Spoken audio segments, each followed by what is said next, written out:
Now, if you look at the main engine of economic growth, like what really moves the living standards up, right? Ultimately, the answer is going to be a change in productivity, right? That's what's doing it.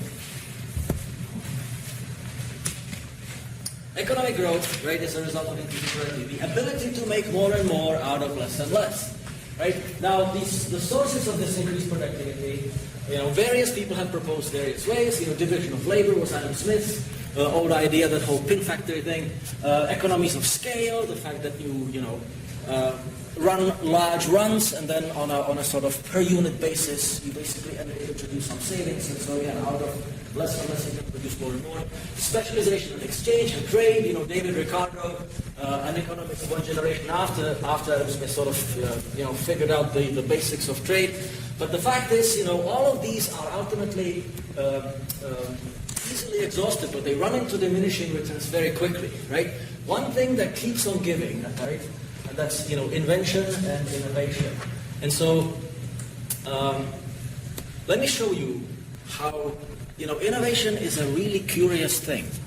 And let me illustrate this with this video clip, which is at once funny and a little bizarre, and actually quite insightful about the nature of technological change, because it's a clip of technological change that does not quite work out. Let's hope that we'll have the sound.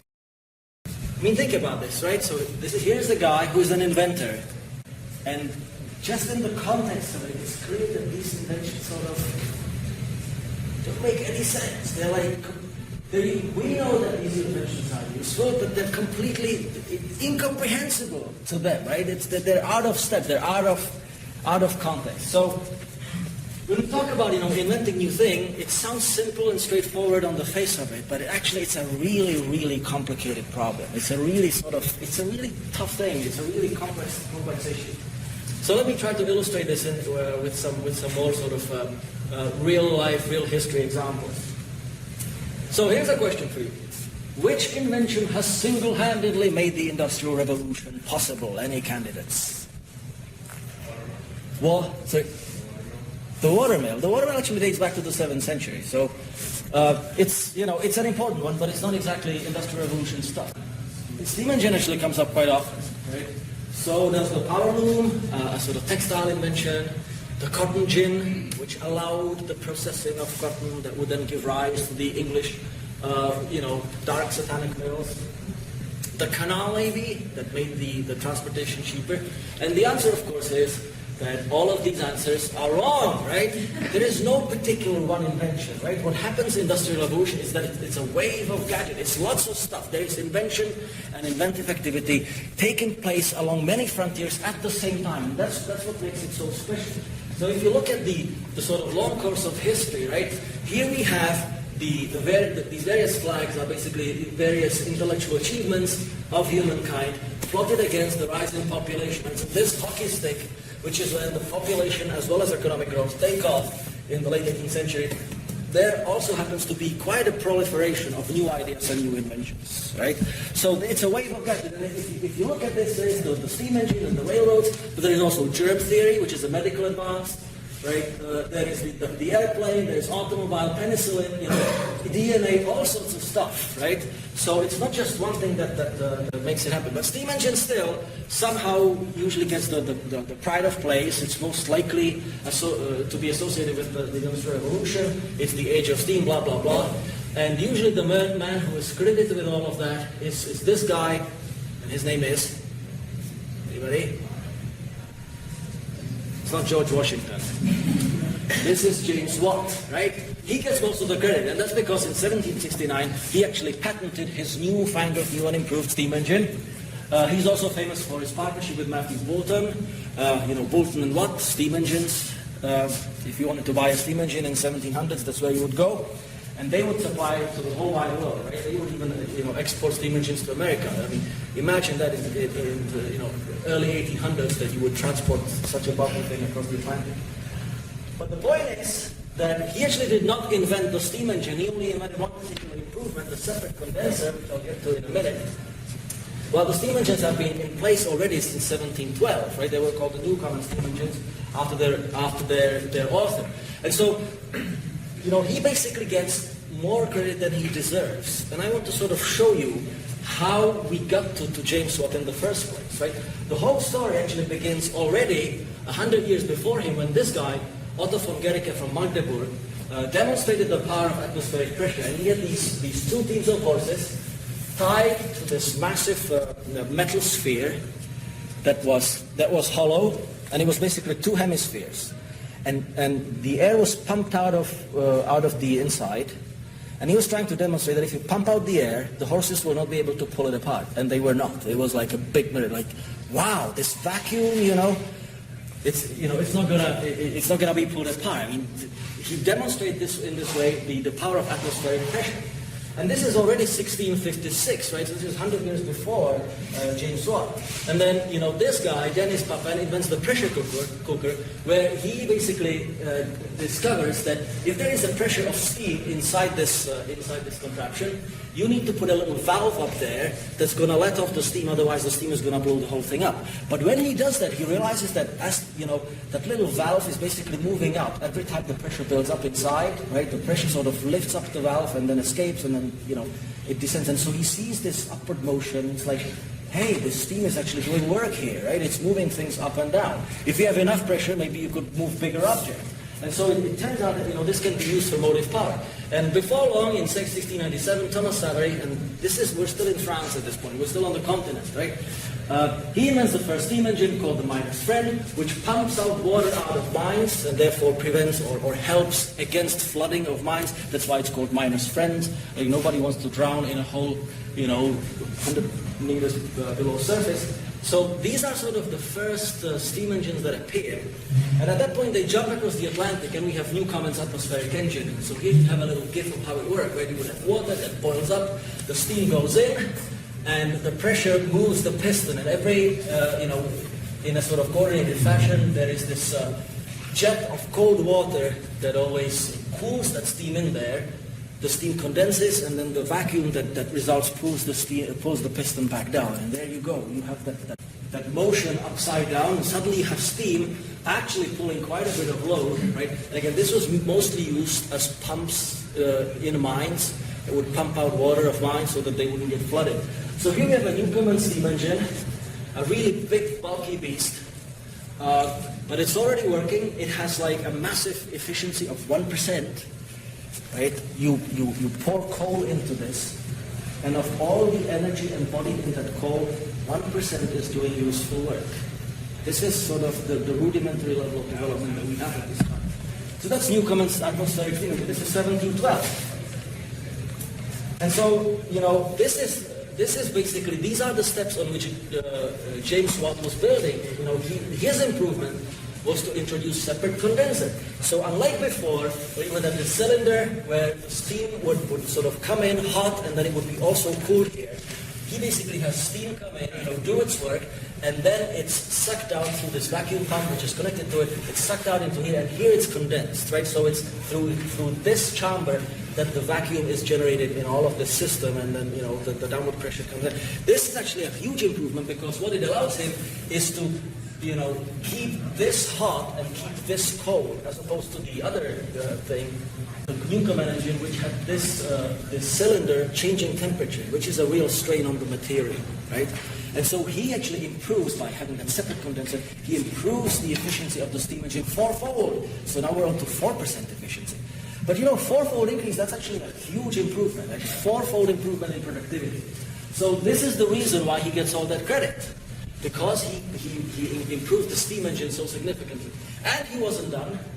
He also was able to transform that up and down motion to circular motion using his sun and planet gear, which was a really interesting engineering problem, because on some level you would think like, hey, why don't you just put a shaft onto the wheel and just like you have at the railroad.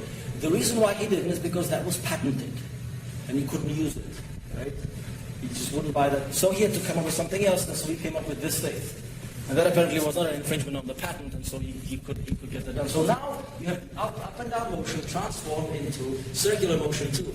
And he was still not done, James Watt. He also invented the double-acting steam engine. Now look at this beauty. So what happens here is that you have this valve here moving up and down, and it's letting steam alternately on either side, and so the steam is double acting. It's making, it's made to work on either side of that moving piston, right? While previously it was always just coming in from the bottom, there was just, plain air up at the top, but here the whole piston is encased in the cylinder, and there is steam on either side of it, double acting steam engine. Now we're on to 8% efficiency. I mean, this guy is really onto something, right? James Watt. All right, so this is what, 1788. So throughout this time, this is 20 years of work, but he is improving the steam engine. And so when's Watt's fame, right? Why is he famous? On some level, he was just one among many. He was far from the first or the only steam engine peddler, right? When he gets to work, he is already standing atop, a century's work of other researchers before him, right? So it's not like he came up with it first. He already comes to a lot of different ideas that are out there, and he's looking at various improvements, and he makes massive improvements. But the basic structure is practically in place, and he's making all these further enhancements to make it work better, right? And so if you look at the situation in England, even before James Watt, right? So this is Britain. You get the Newcomen engine, the primitive one from 1712, right? It's already being used here before the first, in the first third of the 18th century, and then it spreads. And then, by the time you get to, Bolton and Watt, they basically come in and they're competing with these older engines, and of course they're going to be winning because they have a better working machine, right? But the point is that, the reason why James Watt is famous is not just because he had these ideas, but because they would sell all these ideas. They made a successful business out of it. That's the point at which the invention actually turns into increased productivity. When I was a kid, before the fall of the Iron Curtain, somehow, the textbooks always made this point that whatever Western invention there was always some Russian person who apparently invented it just 3 weeks before that. Right? Yeah. What I'm saying here is that I don't know if, different people do different things, and for all I know, there could have been some, Vasily Stephenson who really did figure it out before everybody else. But the point is, the reason why it did make a dent in England, and it did not make a dent in Russia, which we do know for sure, is because here they would actually sell it. If you just have a blueprint, the innovation is as good as useless, right? But the difference here is that it's not just an inventor, James Watt, but it's inventor James Watt with the businessman Matthew Boulton, who make a point of selling these engines to the whole wide world, mostly to Britain, but pretty much to everybody else who shows up, right? So one important thing that emerges from this is that the demand for new technologies is derived from the demand for goods of final consumption, such as textiles, such as coal, for all the mining steam engines. So large final goods market matters, right? In Russia, which was at that time significantly poorer than Britain, this market did not exist. And so even if all those claims about the actual inventors were true, of which many are actually dubious, they still would not sort of be worthy of much attention because they basically, within the Russian context, were dead ends. Nobody was there to actually take up these inventions and use them and employ them and make money of them and thereby make them work for the general economy. And so, when Watson does this, when James Watt does this, right, he does this basically in response to these market incentives, and he's not the first or the last in the line of these inventors.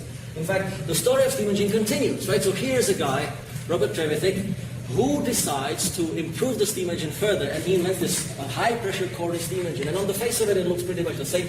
But the point was that he was going to increase the pressure of steam engine within that piston to get even more work than the 8% that Watt was doing. The problem was, the reason why this is 1802 is because James Watt was dead set against this. The high-pressure steam engines were much more dangerous. They were more likely to explode. They also had higher efficiency, so they were more cost-effective, but sometimes they could blow up on you, right? And so James Watt basically was holding this patent and said, no, steam engine is this, and there's not going to be any increase in pressure beyond my specification because this is dangerous to people, and I will fight it tooth and nail. And finally, in 1800, his patent expires, and so Trevithick can step in and actually invent or patent his high-pressure steam engine and say, there's another way of doing this. It turns out that James Watt was wrong and Trevithick was right, because it was the high-pressure steam engine that actually was the way of the future. The highest-pressure steam engine, unlike the low-pressure one, you can actually put on wheels. The low-pressure steam engine of James Watt is this really, it's like sometimes if you have it next to a factory, it's like a separate building, all right? You cannot put it on wheels and drive it anywhere. This, you can, right? And so by 1806 or something like that, next to where one is the Euston station, he puts this little show, for everybody. It's a little show where he gives rides to the onlookers with this primitive steam locomotive. And so this is sort of like a proof of concept show, right? This can work. This can transport people. If you just generate the infrastructure and the network, this could really connect continents. So he basically, through this, he invents the locomotive, right? And then still the invention goes on. So here's the Collis steam engine, and by this time we're getting into the American continents. I think Collis is an American. And so what he invented was an improvement in those valves that let the steam in and out, right? So what you see here is that the red is the hot steam, and then the blue is the sort of condensed, cooled down steam, and that valve that's sort of circulating, up there, moving back and forth, is again exposed to lots of double temperature, hot on the outside, cold on the inside, and again it's a great strain on the material. And so Collis says, I have a solution for this. He basically turns, the valves into 4 separate pieces that can be actually regulated individually. And these ones are the exhaust valves, so they deal with the cold stuff, and those are the inlet valves, so they deal with the hot stuff.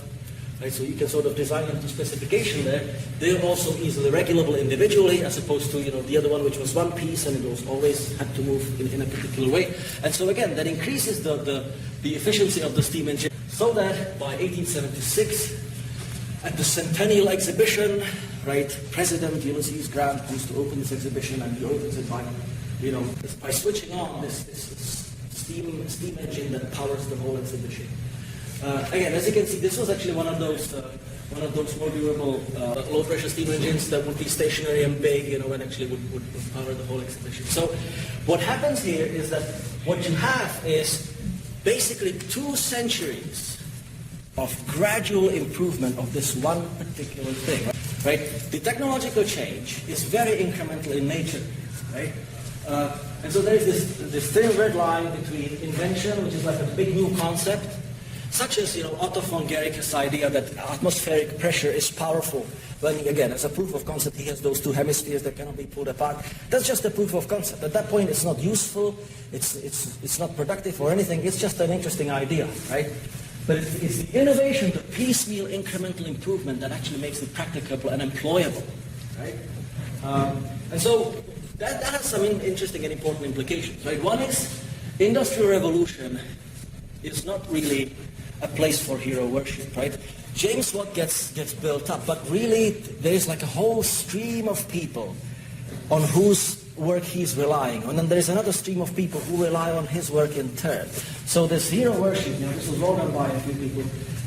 This is not quite accurate, right? Similarly, it does not follow that industrial revolution was the result of dumb technological luck. Somebody suddenly chancing up on this idea. No, if this is 200 years of consistent intellectual effort, right? This spans more than a few lifetimes, right? So there must be something in the underlying trend, something in the environment that allows for this continuous effort to go on. There must be enough sort of infrastructure, let's say enough sufficiently educated audience that would listen to these ideas and think about them, maybe improve upon them. There must be a milieu, to use the French word, that gives rise to these inventors generation after generation, and that also gives rise to lots of the sort of, the secondary users, maybe people who are not necessarily on the frontier, but who are mechanics, who can fix things, and who can still understand it and know how to put it into work and, fix simple problems, things like this, right? So this is definitely the result of some technological dumb luck, right? There was something that these technologically advancing societies were doing right that led to all these activities producing new fangled ideas. So it's a persistent, ongoing intellectual effort across generations. Of course, the if we were asking about what made that milieu possible, right, again, institutional determinants would be the first thing that would come to our mind, right? And it would very significantly sort of loom in the forefront that the inventor Watts teamed up with an entrepreneur, Bolton, right? Money was involved. There was a way to make a buck off this, to make a really profitable long-term business. And so, not surprisingly, people actually would take up all this activity and make it so. One interesting thing that's sort of a contrast that is frequently sort of pointed out in economic history is that when you look at the early research into this, you get names like Papin, and von Guericke, and these are basically continentals. A lot of them are Frenchmen. But the inventions themselves actually start first working in England. So it's not that the French are sort of, technologically backward or stupid or anything. No, they have the Royal Academy and everything, There is plenty of scientific output taking place in France. But there is also plenty of little regulation, feudal privileges and things like that in 18th century France that prevent you from reaping the benefits of selling it to the whole market. England, by contrast, basically if you produce in Yorkshire, you can sell it in Kent or in Scotland, wherever. And so you can reap the benefits of catering to a large market. This already changed the incentives in terms of which way the intellectual activity would be directed, right? The French, great minds go into publishing scientific papers, things that are not necessarily patented, and they're not interested in making a buck out of it. The English, on the other hand, form partnerships to make these ideas practicable. So James Watt probably does not have, a scientific paper to his name, but he has patents to his name, and he has a business to his name, and he has all this trade going on. One other thing that emerges, one of the pattern that emerges from this is that there is potentially a long time between concept and successful implementation. Right? So when people say, when does the Industrial Revolution start? If it consists of a wave of gadgets that are of this kind, chances are, it's going to be very difficult to actually time it precisely.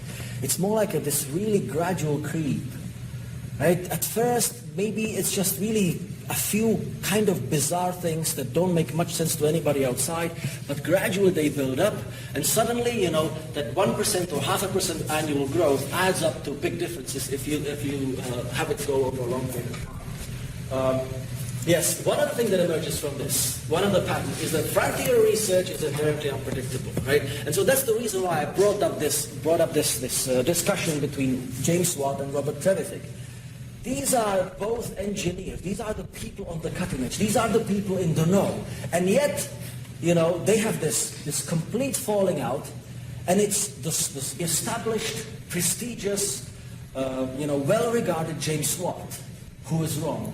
And it's the young whippersnapper, Robert Trevithick, who actually was right. It's really hard at any stage to predict which, if you're on the frontier, if you're like the cutting edge of research, it's very hard to predict where the next step is going to be, right? What is the next technology that's going to work out? Even James Watt got it wrong, and he was in the business, right? So this, for example, has important implications for, government research and development policy, right?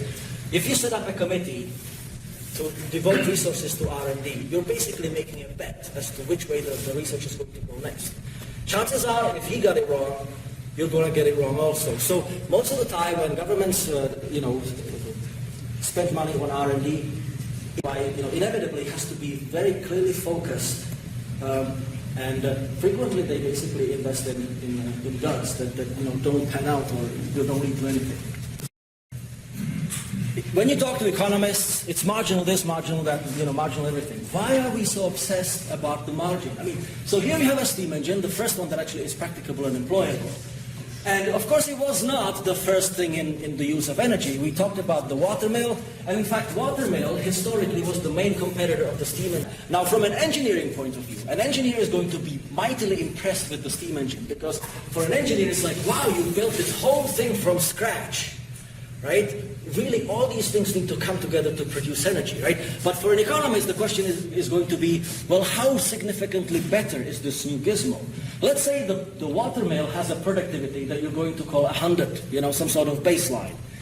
Well, if the steam engine only has a productivity of 103, it's still going to impress the engineer, but the economist is like going to be, well, is this something to write home about? It's worth having an extra 3% of productivity, yes. but it's like, you know, a little improvement, right? So the fact that something is new does not necessarily mean that it has a large impact on productivity immediately. So if this is the case, you know, I just made up these numbers for argument's sake, but if the steam engine is only 3% better than the water power, then yes, it's going to be profitable, yes, it's going to be, you know, employed, but at first you're actually not going to see much of an impact, right? It's a massive, you know, a whole new engineering idea, but economically the impact is only the extra 3 percentage points that you're getting there, right? And it's only when the steam engine starts improving further and further, you know, that you're going to see further improvements. Now, having said that, I'm actually setting myself up for a further argument. Thing is, water power does not just take this lying down, the, you know, encroachment of the steam power. And so the water power, you know, strikes back. There were 3 kinds of wheel, water wheel that were being used: the undershot, overshot system, and then the breast wheel, right? That was sort of halfway through. And as the steam power is sort of making gradual encroachments, you know, there are engineers, you know, who are also working on improving the steam power, right? So you can see that actually water wheels were quite widespread all over England, even as late as 1800s. So when water power strikes back, right, one of the ways in which it happens is through this French engineer, Jean-Victor Poncelet, who decides to, instead of, you know, having these simple straight blades, he curves them a little, and he pays close attention at which degree, at which inclination the water hits these blades, so as to extract the last drop of power out of, you know, out of every drop of moving water.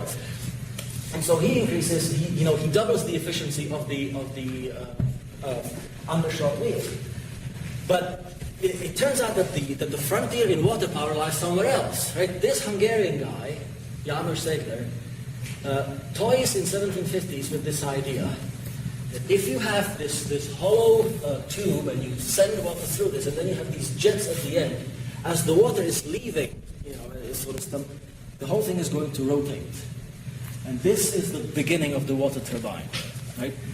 A usable idea. Basically what he does, he has this wheel in the middle. Unfortunately, I only found a Hungarian picture, but you're smart people, you'll figure this out. So this wheel over here, you can see a sort of, you know, top-down picture up there. So the inside wheel, those blades over here are fixed. And then water falls through over here, and these fixed inside blades, they you know, expel the water out. Now the outside wheels, those actually do move, right? And so in some sense what Forneron did was he took that water wheel and he put it on the side, and instead of having just one blade work, the one that's being hit by water on a standing wheel, he now has all the blades hit at the same time, right? It's a massive improvement. So as the water comes in, you know, the inner blades pull it out, and then every of the outside blades is actually hit also. And so suddenly, we're with 80% efficiency, 80% of all the energy inherent in that moving water is extracted for useful work. And it doesn't stop there, right? Then you get James Francis, so now we're moving to America. So he improves the efficiency by making that the tube that leads water to the turbine sort of gradually narrow down, and that speeds up the water. So there is also, you know, a hit into the turbine that improves the rotation. You get Pelton wheel, right? So Lester Pelton, this is what is called the impulse turbine. So the turbines, you know, split into several kinds also, where, you know, the crux of this idea is the Pelton wheel, where all these blades are very specifically shaped, so as the water comes in, right, and as it comes out again, all the energy in that water is imparted to that wheel, nothing is lost. Now, Kaplan makes a further improvement by changing the slope of the blade. So these are all basically tiny improvements that are always looking at how can I get the next little bit out of it so that there's nothing left in that water when it leaves the turbine, right? And of course the result of all that is that by the time you get to the end of the 19th century, there is a turbine for almost every river, every water situation that you can have. You might have, you know, mountain streams that have very little water, but they're really fast. Well, use the Pelton wheel. Or maybe you have the Danube, or the Mississippi, which is a really wide river, but it's kind of lazy. You have lots of water moving, but it's moving slowly. Well, then use the Kaplan turbine, right? So there is basically you know, something for any particular use. And as this improvement goes on, right? There is you know, the old technologies fight back, but the improvement is not only intensive, improvements in efficiency, but also extensive, right? Improvement in the scope of uses. So while some of the original water wheels were only usable for particular rivers, by the time we get to the end of the century, there is a turbine for any environment, anywhere, all the time. And so, suddenly all areas that previously were closed, makes these developments are open now because there is an energy to be had, right? So, good portion of the productivity does not come necessarily from new gizmos, but from the improvement of the old ones, right? That again, that shows you that the inventive activity is broadly based. This shows you also the importance of competitive market, right? Open to entry. This competition is on, and it's yielding benefits continuously throughout this time. Now, of course, what does that tell you, for example, about the innovation policy that you might have? Again, talking about institutions in place, right? So policy usually implies some R&D focus, right? The emphasis on some particular thing that you want to explore. Usually, this means the focus means that you're going to focus on the intensive improvement, making the productivity higher, rather than the extensive margin, which is lots of different things being tried. Now, that you always somewhat invite the risk of possible entrenchment, right? That if there is a particular line of research that is getting lots of government money, to subsidize that research initially, you might actually end up entrenching that. And so that's the bad kind of fighting back, right? The political entrenchment, where sort of new technologies are suddenly banned from a particular market because they might hamper, the existing R&D. And so the problem is that new technologies will likely be disruptive, right? This is always a big political question.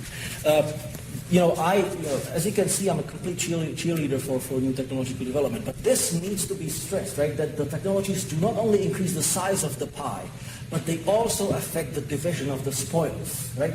So if you invest in the wrong technology and then the technology does not pan out, you are going to lose money. There are plenty of examples of this, right? The water power was fighting back partly because they were being pushed out, by the steam engines, right? Somebody who invested in the Zeppelins in the early 20th century, of course, after the Hindenburg catastrophe, was out of their money because it turns out it was aircraft as the future of airflight, right? So these technologies are inevitably disruptive, and of course there is a political, pushback, right? So you heard about Luddites, right? Luddites were people who felt that the technology was stealing their jobs, and so they would show up in factories and they would smash these new engines because they said, this is actually this is going all downhill. Otherwise, we're going to end up all unemployed and blah blah blah. So there were people who were standing to lose, right? Every time you invent a machine that replaces somebody's work, that somebody needs to retool because they're out of their job. So as a result, inventive activity is actually, as I say, it's a very peculiar, it's a very sort of tame animal. It can be easily scared away. It can be easily killed. It is a goose that lays the golden egg. But if you're not careful, it's not very easy to actually maintain it, because there are lots of good reasons why new technology gets opposed from various quarters, right? Not so good press of inventive activity. There is ridicule, right? People many of these inventors originally are cast as complete cranks, which is not a very conducive thing for their success, should they have one, because it basically isolates them, and a lot of the inventive activity relies on communication and cooperation, right? There is demonization, right? This guy is onto something bad, so the Luddism, excommunications, bans. We sort of know a lot of these from church history, but I think, the Uber story from France, that's a sort of similar thing, right? There's skepticism, right? This guy is a charlatan, this is never going to work. And then inventive activity is seen as a waste, because it rarely, there are lots of dead ends, as I'm going to show you. Right? So the problem is that most of the time, these criticisms are actually accurate. There are lots of charlatans, there are lots of cranks. If you go to any of those, conferences, venture capital conferences, you will find lots of people who basically just, don't know what they're talking about. And they will try to sell you their crazy idea because that you have money, right? So a lot of the time, these objections are actually spot on. Most inventive activity does end in utter failure, right? The techno frontier is replete with cranks, charlatans, and snake oil salesmen. Let me show you an example. So consider the invention of the bike. right? That's actually an invention that caught on. It's a good one. People will start trying to improve on it, just like they try to improve on the steam engine. So, for example, here is this, a double. If you want to take your girlfriend on a date, you can get a double bike. And that didn't catch on, did it? We don't buy these in the store. You can buy a bike that's basically a single wheel where you are on the inside, and so when you fall, it sort of protects you, I guess. Here is a foldable bike. This one did somewhat catch on. There was even like a French military regiment, of the bikers, and they would have it on, and so they could quickly move, from battlefield to battlefield before the Germans would mow them down with a howitzer. So that somewhat catch on. Actually in London you can see people having these and taking them on trade, but it's not like the most popular use of a bike, right? Then there is this bike where you can do some pedaling with your arms, right? So if you need a proper workout, it also speeds you up a little bit. So it's not just pedaling with your feet, it's also, that didn't catch on much either. This guy was maybe onto something good, but this just did not pan out. A bike with a camera on it. So like if you want to take a ride and take pictures while you're at it, then this is the bike that you need to buy, right? Don't buy a bike and a camera separately. Buy this massive contraption, and then you have it all in one piece. And then you have this thing, right, which is the idea that you take a bike and you put a little engine on it, and then it's gonna. Actually, this one did catch on. This is the motorbike. Now that I'm thinking about it. So there you have it. 7 different improvements of the bike, and some of them are just complete losers. Some of them are, complete dead ends. But some of them actually do catch on, right, and they become motorbike, and then there's, the whole industry coming out of that. Right. So one other benefit of competition is failures, right? The market sends out signals what is going to work and what is not. If you don't have that, again, this is going to be very difficult to sort of redirect your resources towards those enterprises that are going to be most positive. And so the secret to the Western success compared to other, this is actually quite interesting, right? You have that open access market of ideas. You have relatively low cost of failure because if you invent something like a bike with a camera, you do a prototype and people will laugh at you and then you cut your losses and go do something else. So the cost of failure, painful though it is, from a social point of view, is actually still pretty low, right? Well, some guy, lost his money making a prototype. I mean, yeah, it's not pleasant, but it's not the end of the world. And this includes, open venture capital market, right? So yes, somebody loses money in an app or in an invention that doesn't pan out. It's sad, but it's not the end of the world, right? But you have high reward for success. Right? So low cost of failure, high reward of success. It's going to mean there will be lots of trial, right? This is the reason why the industrial economies became industrial. It's not because the Westerners were smarter or more educated or had better books or anything. No, it's because they tried more often. It's nothing but the law of large numbers, basically, operating in the background. And the law of large numbers operates because of this, low cost of failure, high benefit from reward, right? So in some sense, the difference between the West and the rest is simply one of degree, not of substance, right? It's just that, people in, China or in the Middle East or in Africa or in Latin America, they do some trying too every day. Those people are also thinking, how can I improve my lot? But because the payoffs were different in Europe, the profits were potentially really high and the costs were potentially relatively low. You were not going to get burnt on stake in Europe by, 1700s. There were more trials taking place in Europe, also more failures, that's why we get all those funny photos, but also more successes. And, when the failures are cheap and the successes generate big benefits, then you're going to, over the long run, you're going to get lots of good new technologies coming out of this. Ultimately, I'm basically linking simple, few institutional features, how the market works, how the capital market works and the final goods market works. Is there big punishment if you get it wrong? The answer is no in Europe. And then the rest is basically a response to incentives, and the particular nature of how ideas operate. Right? That if you invent it once, nobody else has to invent it again because the idea is around. And so this is basically what happened. Now, how does this all link to education? Right? Now, innovation definitely is an intellectual activity. If you look at the early inventions in the early 19th century, it turns out that those are usually fairly straightforward mechanical contraptions. some of these improvements, as you could see, was just a matter of, changing the slope of a blade on a water wheel. This is not rocket science at that time, right? Rocket science only comes later. So at first, actually, these inventions do not require that much formal education, and they produce machines that they themselves, the machines, do not require much education to operate, right? So does technological change reward education? Not always. You can have capital-wise technological change. So the most obvious example from modern time are these, when you go to a store, to a grocery store, at the checkout, I still remember a time when there was a person at the front who had to be able to do the sums, believe it or not. Right? This was in the early 80s.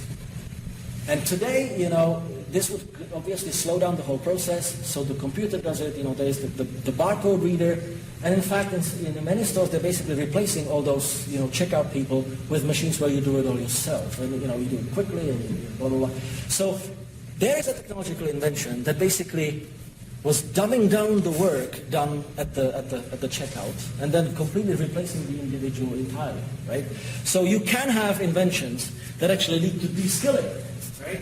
But often, the new inventions, such as this laptop, actually are inventions that reward some skill and some education, right? So to operate this wondrous machine with which you can do almost anything you want, and it's going to require a mouse, that actually does reward education, right? So early industrial revolution technological change was often de-skilling, but as you move through, by mid-19th century, it became more involved technologically, it became more complex, and therefore required more literacy, more education, and so as a result of that, you see an education boom. That's the reason why across the developed world, suddenly there is this massive demand for more schools, literacy, even some technical education, and even the curriculums gradually changes from classical education into biology, into chemistry, into physics, into all these fields.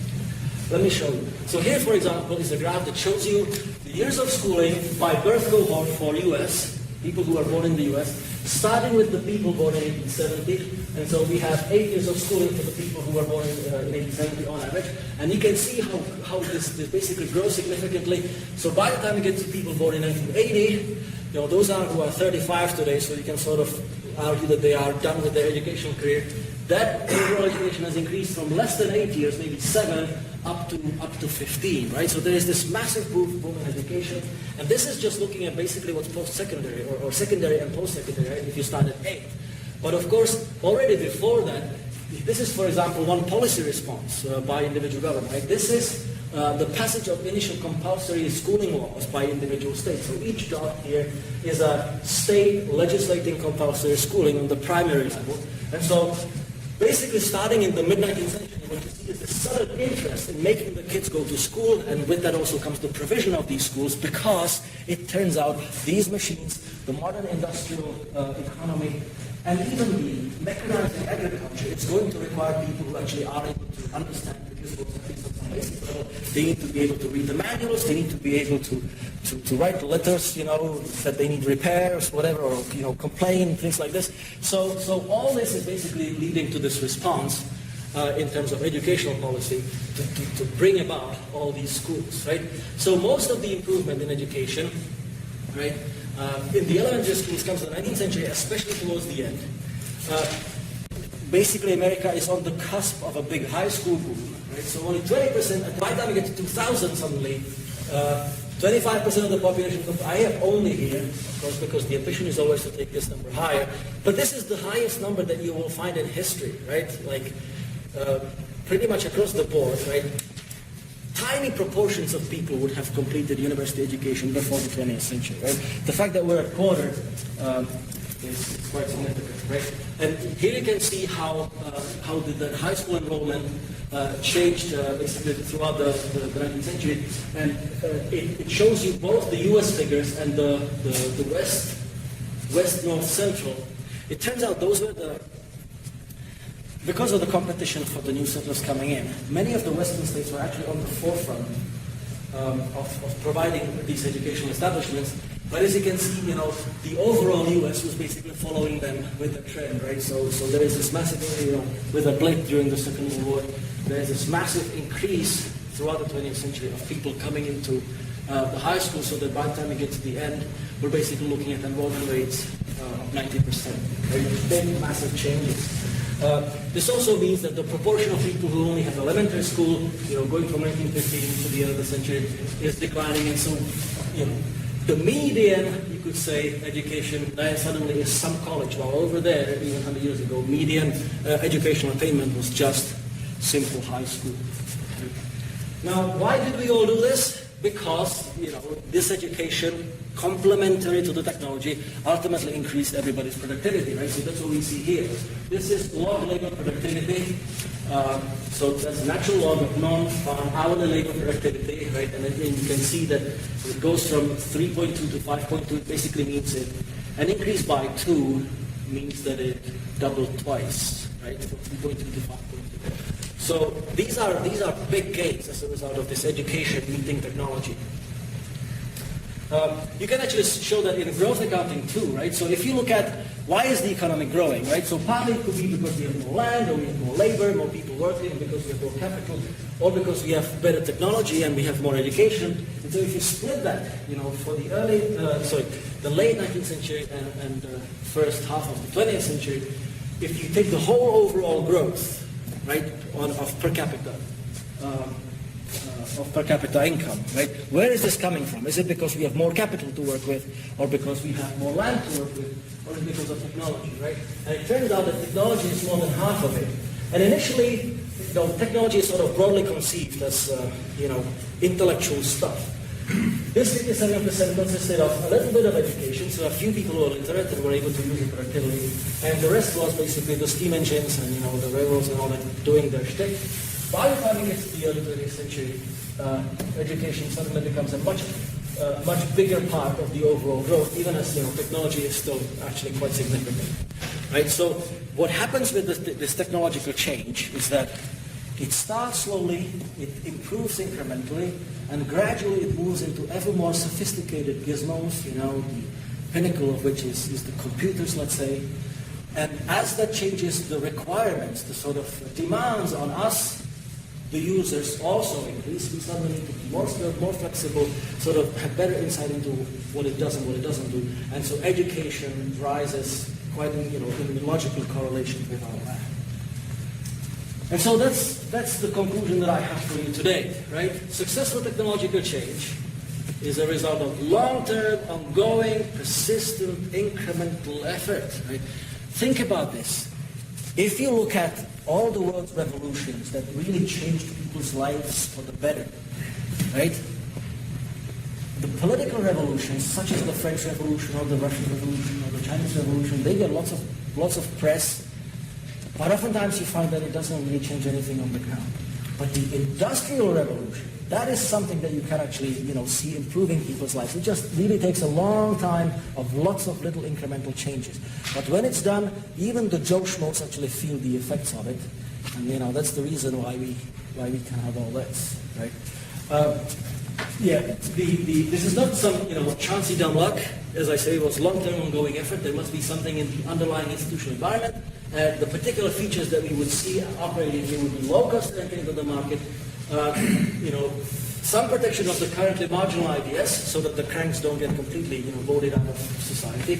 But there is also safeguard against entrenchment by existing technologies, right? So that the water power can fight back, but it fights back in a way that's not dirty by banning the steam engine, but trying to improve your game. And education matters, and it matters how it interacts with technology, right? You can have a situation where the technology actually requires less and less skill. But we also, as it happened historically, we basically ultimately get technology that needed ever more skill. And so education can be useless if done badly, and that was the reason behind the changes in the curricula, right? That by the late 18th century, you get lots of classics, and people can recite Greek and Latin and all that. And that turns out that if you're operating a telegraph, knowing ancient Greek is just completely useless. And so they say, well, why don't you learn some French, especially if you're communicating with France. And so the curriculum changes. And modern technology then created demand for universally, widely available schooling.